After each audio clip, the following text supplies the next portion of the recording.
आमदार राजेश विटेकर यांनी दिले निवेदन। लाडकी बहीण योजनेतील लाभार्थ्यांच्या पैशांची बँकेकडून नियमबाह्य वसुली केली जात आहे। थकीत कर्जाच्या वसुलीच्या नावाखाली बँक महिला व बाल विकास विभागाच्या आदेशाला केराची टोपली दाखवली जात असल्याची तक्रार राजेश विटेकर यांनी जिल्हाधिकारी यांच्याकडे लेखी निवेदनाद्वारे केली आहे।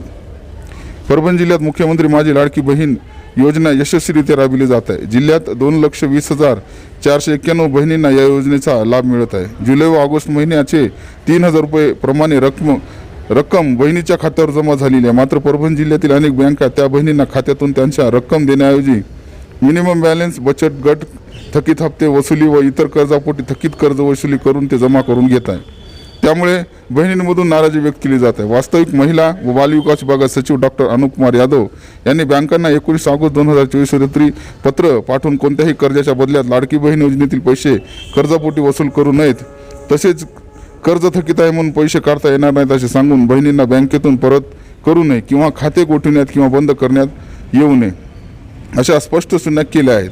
परंतु महिला व बाल विकास विभागाचे आदेश बँकांना लागू होत नाहीत अशी भूमिका काही बँकांनी घेतली आहे।